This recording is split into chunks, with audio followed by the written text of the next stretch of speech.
Before Dr. Tererai Trent became Oprah's favorite guest of all time, she was a woman with a forgotten dream. As a young girl in a village in Zimbabwe, she dreamed of receiving an education, but instead was married young, and by the age of 18, without a high school diploma, she was already a mother of 3.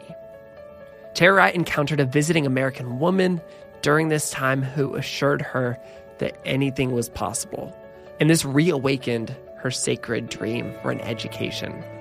Today, Tererai is one of the most internationally recognized voices for quality education and women's empowerment.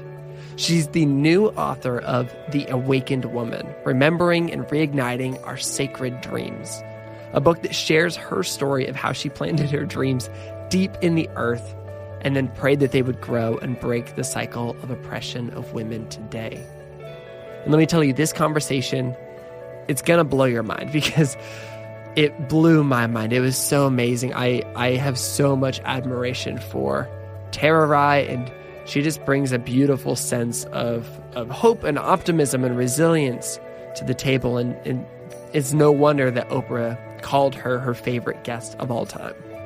My hope is that this awakens something real and true inside of you as you're listening, because it truly did for me.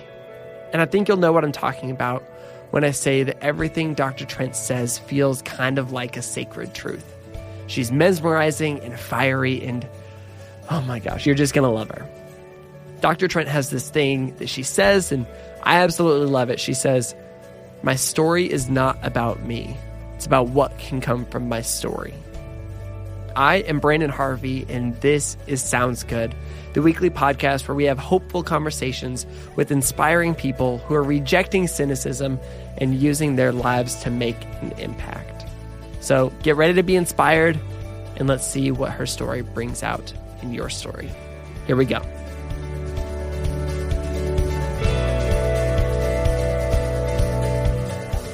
Tererai, I am so excited to get to talk with you today. I want to bring it back to the beginning, and I want to know what your community in Zimbabwe was like growing up.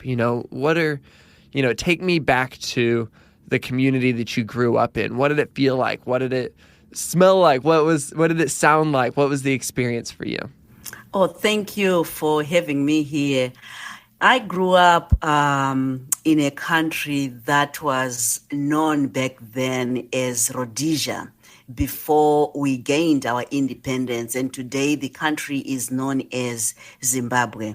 I grew up in a small rural community where there was, and still there is, no running water, there is no electricity, but it was fascinating for me as a young girl, because I would go to help graze cattle and go to the fields, and in the evenings we would sit around and open fire and listen to these beautiful stories from my grandmother and my mother and the women from the community, the stories of surviving in a war, because I was also born during the war that liberated my country. And I grew up, listening to these gunfires and being afraid that at any time our community, our village would be bombed and things like that. But there was always hope, because the women would always ingrain in me that life will always be better, and you can work hard in your own life. So that's the kind of environment in which I grew up. Yeah. And you had this sense of hope, which is absolutely beautiful. But I also know that growing up as a woman in Rhodesia at the time was certainly really, really difficult. There's a lot of mistreatment of women and a lot of inequality. What was it like specifically to grow up as a woman in Rhodesia? The silencing of women in my life, I experienced it at a very young age, because I remember the men were more educated than the women. And, I grew up with my grandmother. My grandmother was this midwife, and she would be called by the community to go and deliver babies. Without the ability to read and write, she would rise from her small heart and go and deliver hundreds of babies. And then I would watch, there's a story that stuck with me, the story of my Aunt Chida. Because during the war, the men would go out away from the village, afraid of the Rhodesian soldiers, and they would go and seek employment elsewhere or join the freedom fighters. And their means of communication were letters that would be sent home to these women who could not read. So my Aunt Chida would always ask me to go and find someone to read a letter from her husband. And I was around 6, 7 years old, and I would trail behind my aunt to find that reader. And we find this young man who reads the letter. And I'm listening to the most intimate details of that letter, and I'm thinking, I don't want anybody to read my personal letters. My aunt did not believe the first reader. She would say, let's go to the next person and find if we can collaborate what is being said here. And we go in and find someone to read. And by the time we return to the village, every Jack and Jill knew the contents of that letter. Gosh. And so those disparities amongst women and men were never far away from my mind. And I knew at a very young age that I didn't want that kind of life. But, as I always share with some of my audience, that I come from a long line of generations of women who had been married very young before they could define their own dreams. My great-grandmother was married to my great-grandpa, and she became the 5th wife, and it was a polygamous relationship, and she was young and yet did not have the opportunity to go to school and define what she wanted in her life. My grandmother would follow the same pathway, and my mother and myself, we would follow the same pathway. But my grandmother wanted to instill in me, as well as my mother, that I can break this cycle, this vicious cycle that is shaped by early marriages, illiteracy, poverty. And I always think that my great-grandmother was born in a relay that I call the baton, where she's holding a baton, the baton of poverty, the baton of early marriage, the baton of a colonial system that was oppressive. And she runs in that relay holding that baton. She hands it over to my grandmother. My grandmother holds that baton of oppression. She ran so fast with that baton. She hands it over to my mother. My mother grabs that baton. She runs so fast and she hands it over to me. But there was magic in that story. Soon after independence, a woman from Heifer International, her name is Jolak, came to my village. I was in the middle of running with my own baton. My girls were growing, and I knew if I don't get an education, I was going to hand over the same baton that had been handed over by generations of women. And this woman asked me one fundamental question: what are your dreams? And did you ever been asked that question before? No. Wow. I had no idea that women are supposed to dream. All I knew was the silencing of women, the oppression of women. And when I opened my mouth, I became a chatterbox. And I told her, I want to have an education. She said, what kind of an education?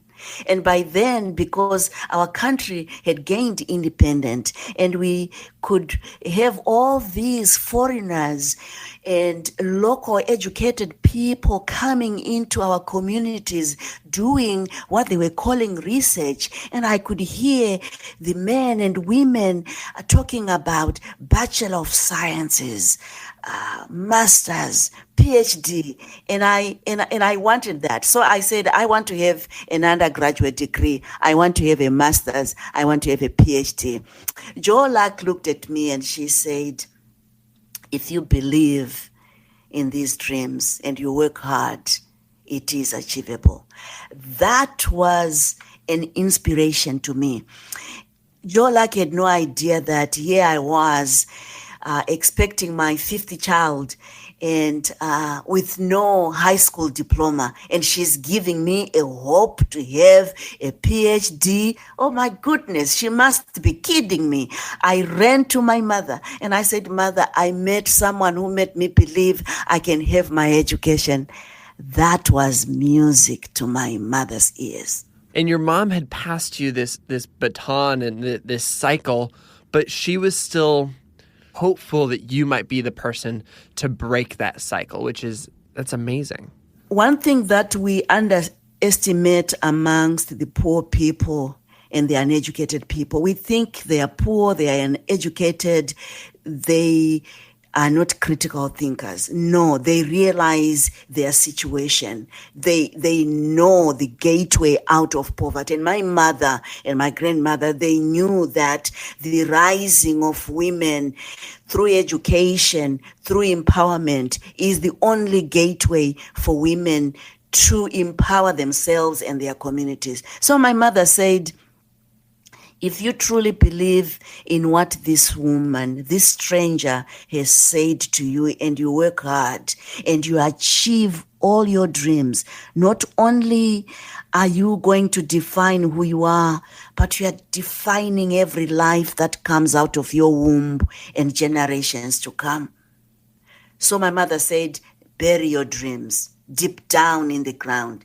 You know, I come from a culture where when a child is born, they snip the child's umbilical cord or the birth cord, and they take the mother's old dress and they cut off a small piece. They tie that umbilical cord in the mother's dress and they bury deep down in the ground where the child is born, with the belief that when this child grows, wherever they go, whatever happens in their life, the umbilical cord will always remind them of their birthplace. So my mother said, the same way we believe in the power of the earth, the same way we believe in the power of the umbilical cord, write down your dreams and bury them deep down in the ground. Wherever you go, despite the abuse you are facing in your life, despite the challenges in your life, those buried dreams will always remind you of their importance. And so I wrote down my dreams and I was ready to bury them when my mother said, would you mind to read those dreams? And when I did, she said something so profound. Your dreams will have greater meaning when they are tied to the betterment of your community. I looked at my mother and I'm thinking, what does that even mean? My mother was this quiet woman and she repeated the same thing. And I would end up writing my 50th dream. When I'm done, I want to come back and improve the lives of women and girls in my own community and abroad, so they don't have to go through what I had gone through. So I buried my dreams. Wow. Okay. And so to recap, I've got your book right in front of me. Those dreams, you wanted to, number one, go to America. Number two, to get an undergraduate degree. Number three, to get a master's degree. Number four, to get a PhD. And then the fifth one that your mom added was 5, to give back to my community, especially to alleviate the plight of women and girls. Yes, and that was the sacred dream. In many ways, my mother was reminding me that it's not about our personal goals in life. It's not about our personal dreams in life. It's not about the degrees that we post on in our offices or in our homes, but it is about how those personal dreams and those personal goals and the education connected to the greater good. That's the secret to our success, and that's the sacred dream that we should all embody, that we should all have, because it's about allowing others to stand on our shoulders as they allow us to stand on their shoulders. And so you buried these in the ground, but obviously this isn't like immediately changing things for you. It's not like you buried in the ground and then all of a sudden out sprouts a degree. You're in a really difficult context at this point. And, you know, I read your book and I absolutely loved it. And I know that this time in your life was a time of heartbreak. You were back in your mother's village, but that's not where you had been living the last few years. Can you like give me a little bit more context on the difficult situation that you were in when you committed to this like audacious dream? I was a young mother married to this abusive man. And when were you married again? How old? I was around 14. By the time I was 18, I was already a mother of 4. And one of the babies died as an infant because I could not produce enough milk. I was a child myself.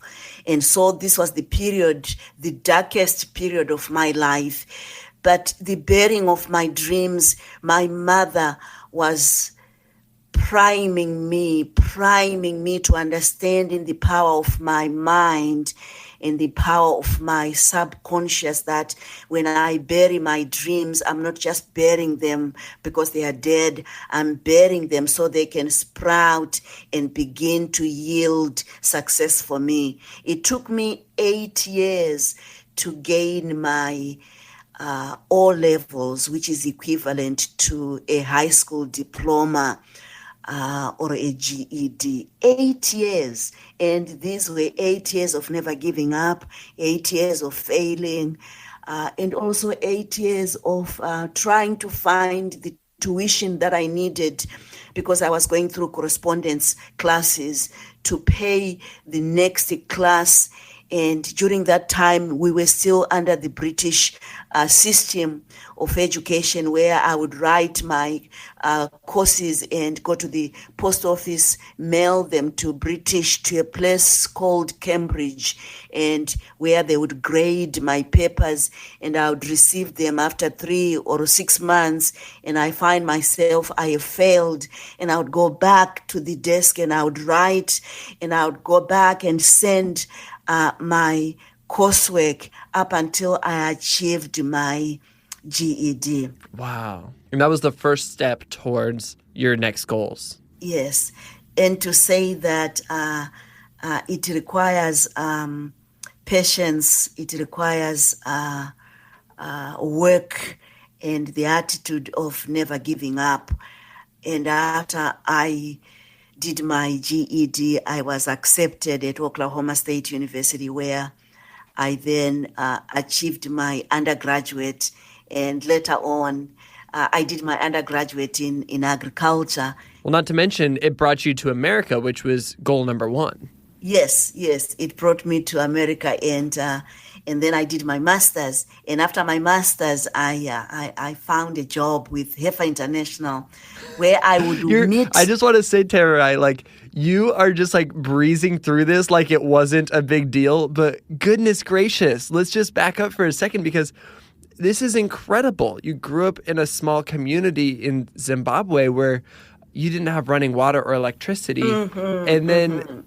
Maybe we should even back up and just say, like, what was the process of, like, moving to America like? You know, you got accepted to a school, but you still had to buy, I would imagine, a plane ticket. Probably Oklahoma's kind of cold sometimes. Like, you probably had to, like, get a – like, what was that process like? I'm sorry for, like, jumping back, but, like, it's just, like, you're amazing. And you're just, like, breezing through it like it's no thing. And no, no, no, no, no. It was the most difficult time. But, I had others who stood by me. And it wasn't like it was an easy process. And I had children, and I didn't want to leave my children in Zimbabwe. And, oh boy, I got a job. My first job was cleaning for this bus company, where I would go on my knees and clean and scrub for the bus conductors and the drivers that were passing through, and the money was just minimum for me to survive. But I learned on that I needed to save every penny that I could have, because I had a dream. So I saved all that. And so when I finished my high school diploma, and applying for coming to the US, it took me a long time of saving my money. As you read in the book, I would save it under pillows, I would give it to relatives, I would do anything, because I was afraid my husband, he would find the money and take it from me. And so after I had enough money for my airfare, I realized I had enough for me and my kids, but there was $640 that was short for my own part of the airfare, because we were allowed not only to buy a one-way ticket, we had to buy a two-way ticket. America needed to be assured that I would come back home. And so my community, they ended up coming together and selling chickens and guavas and mangoes for me to get that $640 to go to America. And on the other hand, my husband was refusing me to get the visa for the children, because in Zimbabwe that time, for you to get a passport, your husband has to sign for that passport, and to get a visa, you have to have the passport. So I was in a very difficult position, and I begged him, and he said, no, you're not taking my children. If you want to go because you think you are smart, you can go. But the whole reason for me to go to America was to break that cycle, to bring the children with me. And so I ended up asking some of his relatives to intervene, and, he ended up accepting with the condition that he will come with me. So I came with him to America, and the abuse still continued. And thank goodness, I was saved by the American police. They found him beating me, and he was given a mandate to go back home and never to go with the children. And so we remained in America with the children, where I then pursued my master's. And it was also a tough time, because here I was an international student with no sources for scholarships. So I ended up working 3 jobs and attending school. But there was a fire in me, a fire never to give up. My subconscious, I believe, I had primed it for success. The dreams that I had buried deep down in my village, I could hear them, I could feel them. I knew I needed to fulfill these dreams, and I needed to break this cycle and have my own children have an education. So when I got a job with Heifer International, my first trip was to go home, and I went to the place that I had buried my dreams, and I dug them up. And it was still buried there? Yes, they were still buried there. Wow. I dug those dreams, and I marked, going to America, marked, achieved my undergraduate, achieved my master's, and I reburied my dreams, because I could see 2 dreams still needing to be achieved: the dream of having a PhD and the sacred dream of giving back to my community. And I came back to the US, And I enrolled myself at Western Michigan University, where I achieved my PhD in evaluations, which is measurements and statistics, looking at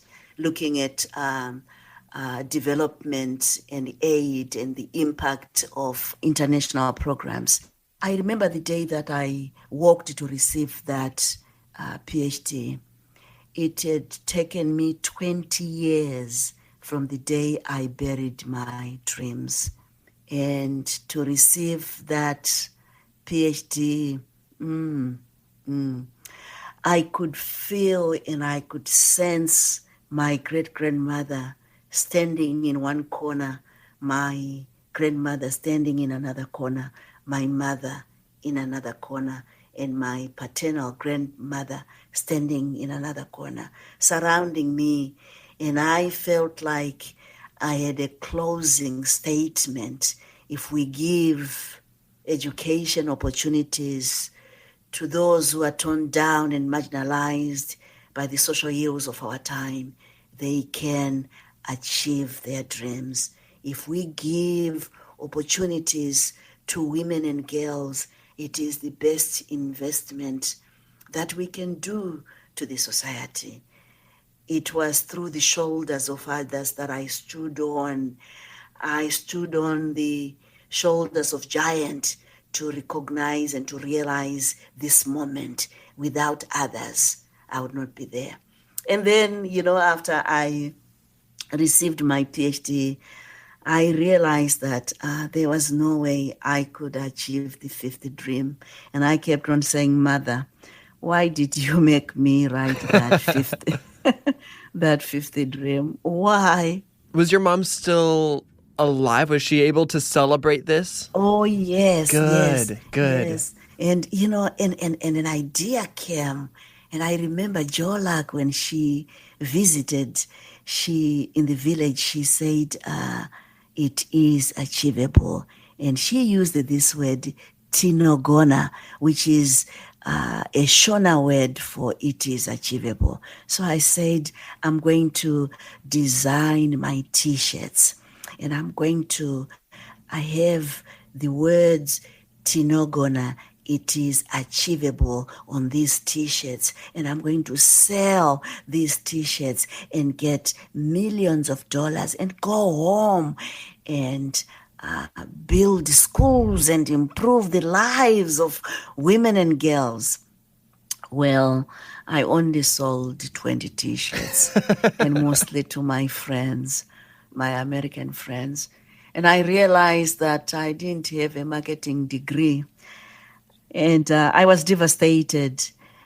Then I got a phone call, the memorable phone call of my life, the call from Oprah Winfrey. And she donated $1.5 million to my sacred dream.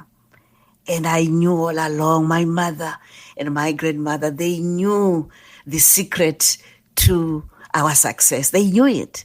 And here I was. And today, in partnership with Oprah Winfrey, we have managed to rebuild 11 schools and benefiting 6,000 children in the process who are receiving quality education. And as I reflect back and I realized, it's not only me. There are many women who have walked this same process, who have refused to be silenced, who are reawakening and reigniting their own dreams. And I had to find them. And they told me stories that inspired me more. And I wanted to write a book to share my own story, but also to weave their own stories and to recognize the giants who allowed me, who looked straight into my eyes and allowed me to be who I am today. Oh my goodness. That's incredible.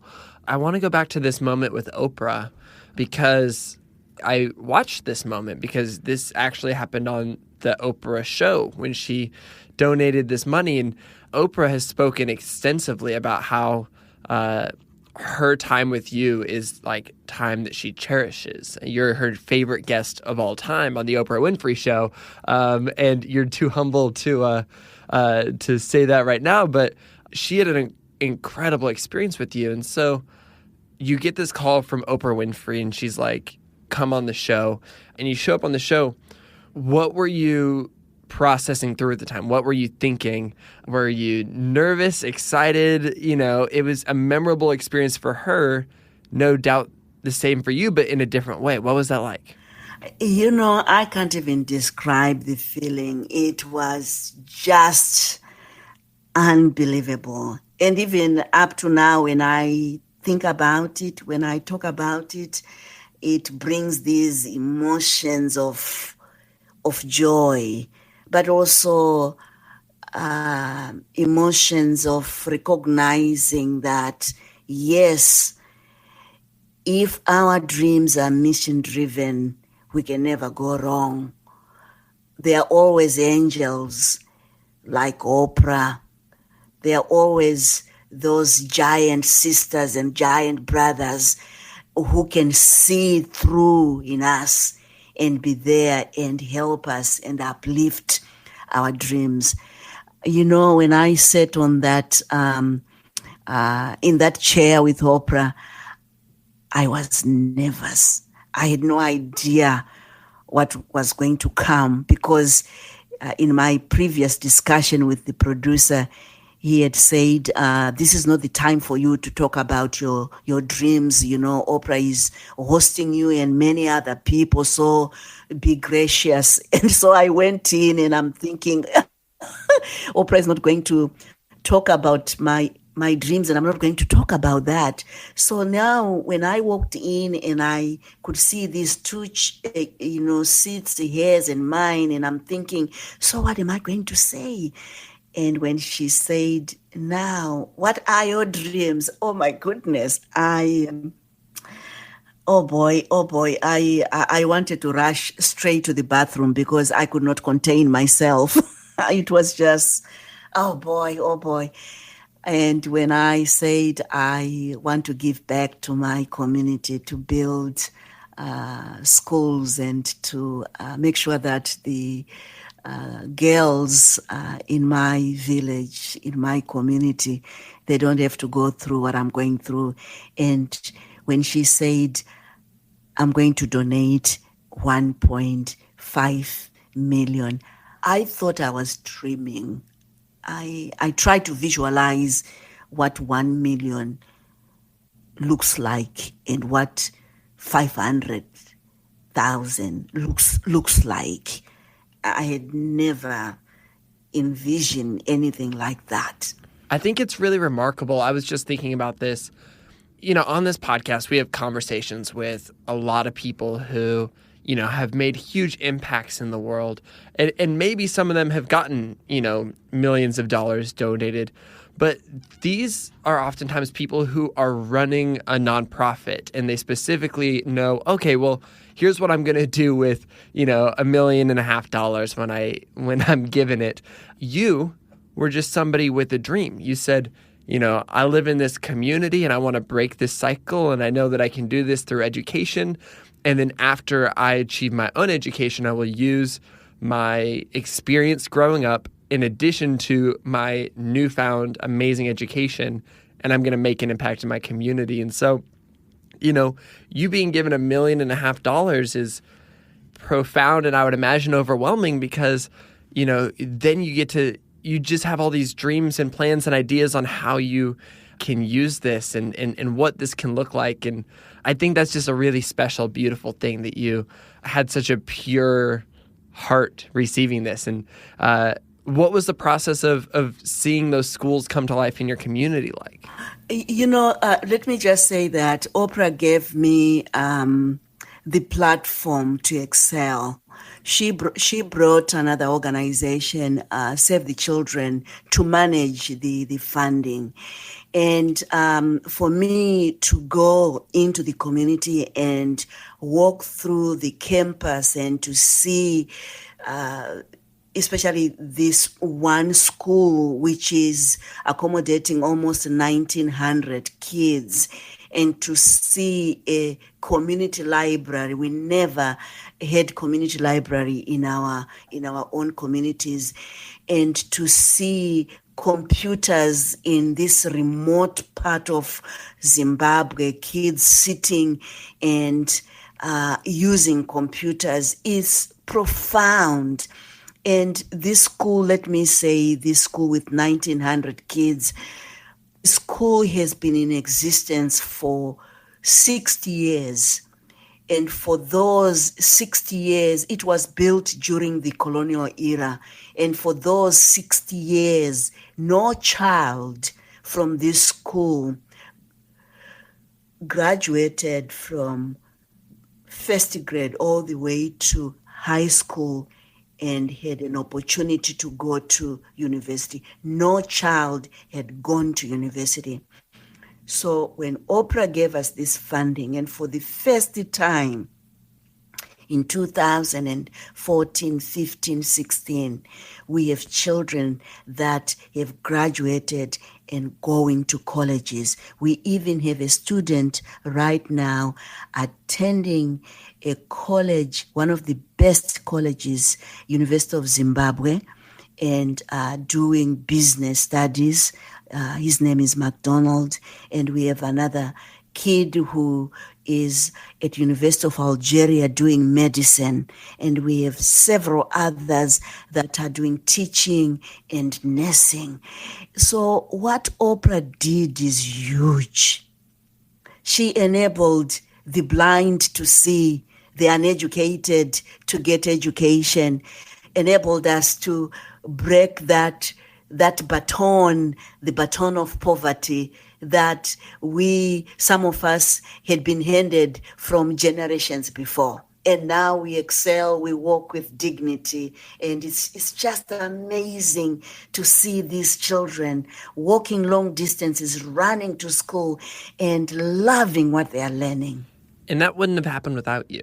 You know, you're crediting Oprah, and Oprah's generous and amazing, and we all love Oprah, but you pursued your dream and you brought it to life. And I think it's so inspiring to me. And it's so incredible that you've lived out this story and that this story's had such an incredible impact on your community. And you've had this incredible impact on your community. And, you know, like I alluded to earlier, you have this new book that came out and it's absolutely beautiful.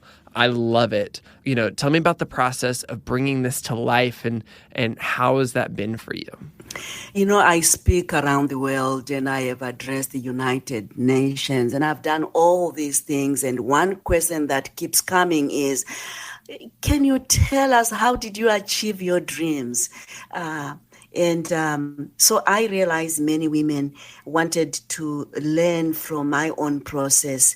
But I also realized I wasn't the only one who had achieved their dreams. There were so many women who felt silenced at one time in their lives, and they broke that silence and awakened their dreams. So I weaved my stories with many other women. I met a young lawyer, Leah. She went to school and she became a lawyer, but inside of her there was this awakening that no, I am not a lawyer, I am an artist.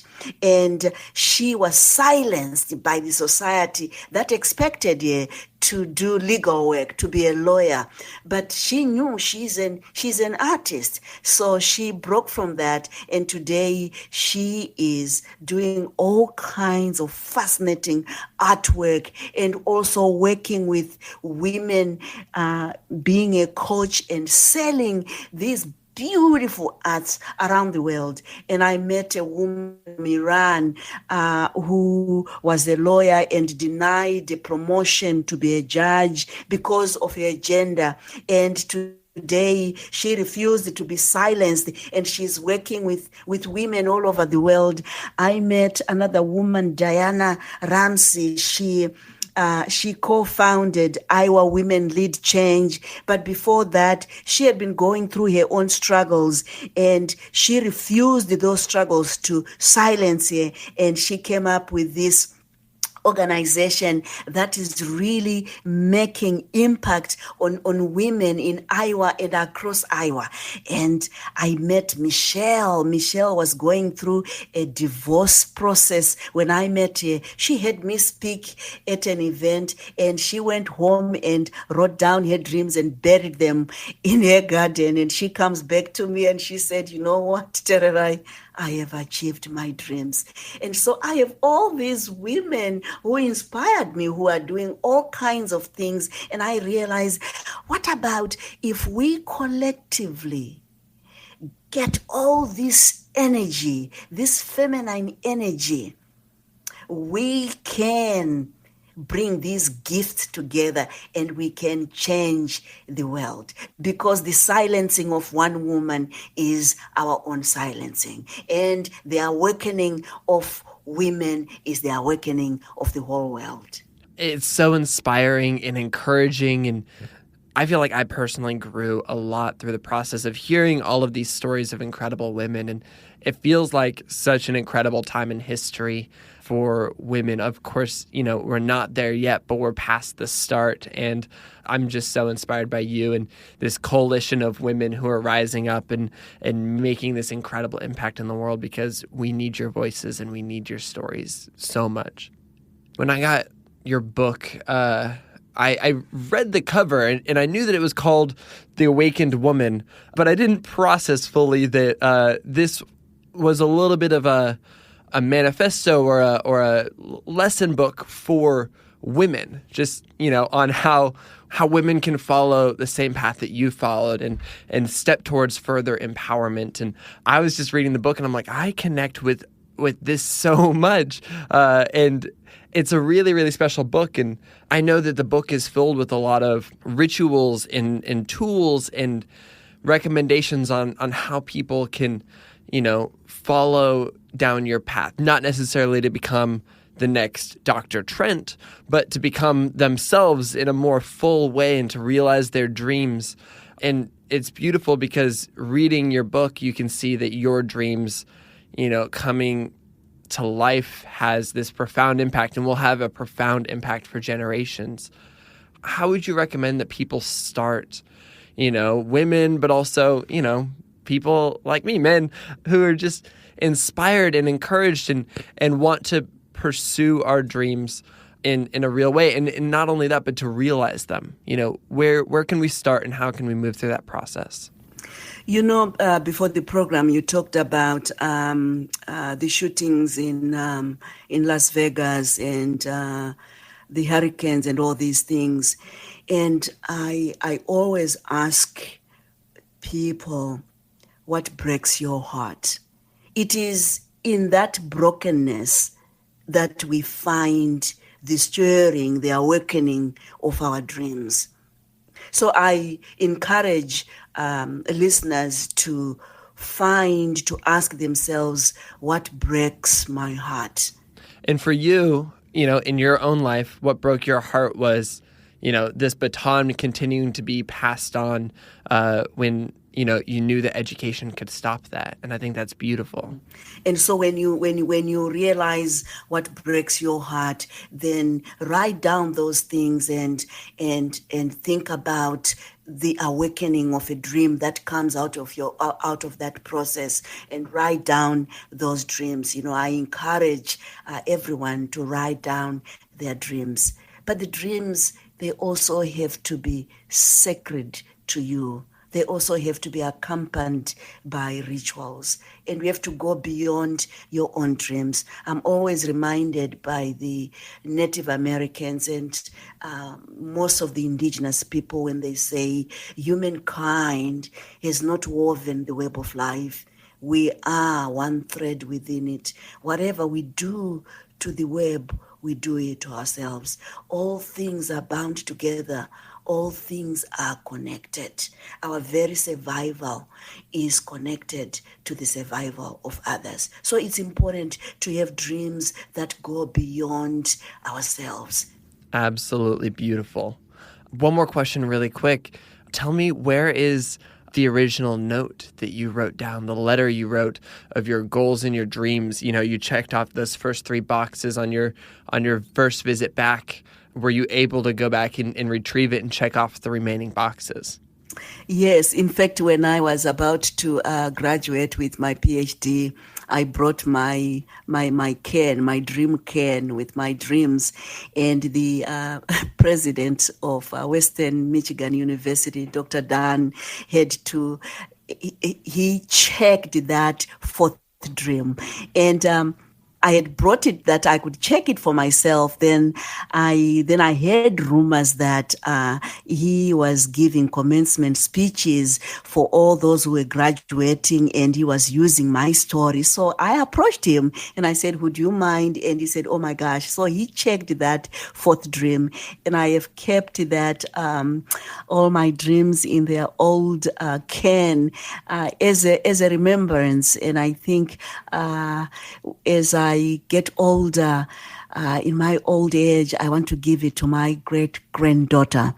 So to remind her never to let this baton come back, but to carry on a much more defined baton, a new recreated baton. Because right now, you know, I brought with me, I have a 9-year-old girl that came with me. Even though I had another 12-year-old girl, but I came with my 9-year-old and 3 other girls. And today, she graduated with a mechanical engineering degree. And I have another girl, she's doing biomedical sciences at Western Michigan University. So it shows I am passing on. I redefined that baton of poverty, that baton of illiteracy, of early marriage, redefined it in a way that I'm passing on a baton of good education, a baton of engineers, a baton of dignity, because it's through education that we get our dignity, through our own empowerment, through refusing to be silenced, we get dignity as women. Absolutely beautiful, Dr. Trent. Man, goodness gracious, Tererai, thank you so much for sharing your story and living your story, and for using your story to make an impact in your community. It is just such a pleasure to get to speak with you and to learn from you, and I hope that this isn't the last time. Oh, thank you. Thank you for having me. I really appreciate this. Thank you. Thank you, Branden.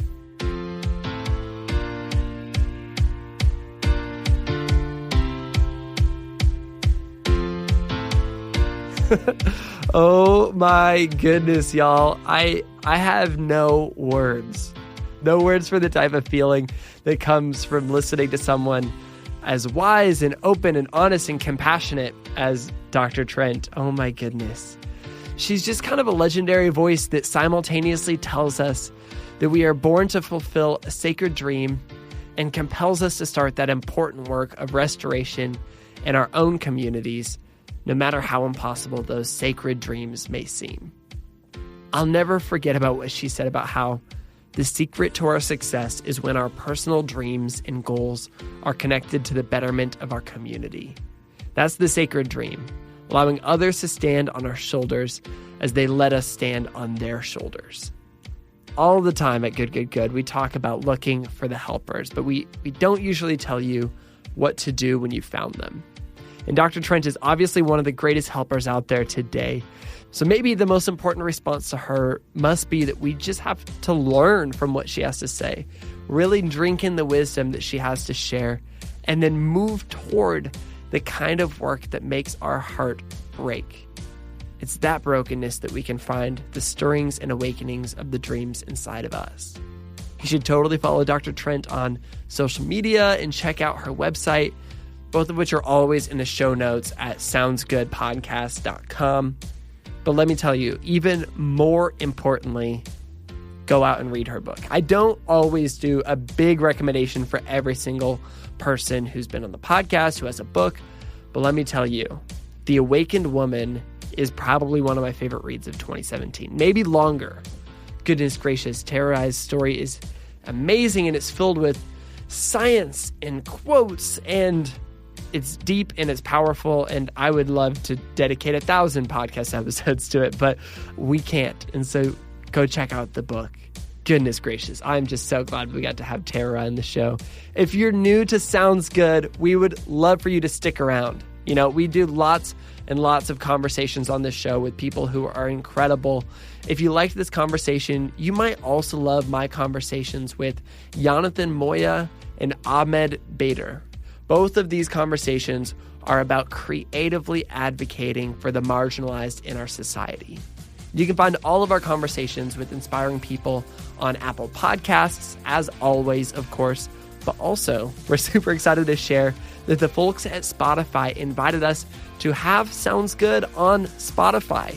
So you can totally listen there if you want to. You can subscribe there, and you can easily share your favorite episodes with your friends, just like you do with your favorite music.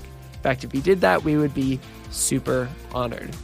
This podcast is created by me, Brandon Harvey, as a part of Good, a community that believes in the power of celebrating good news and becoming good news.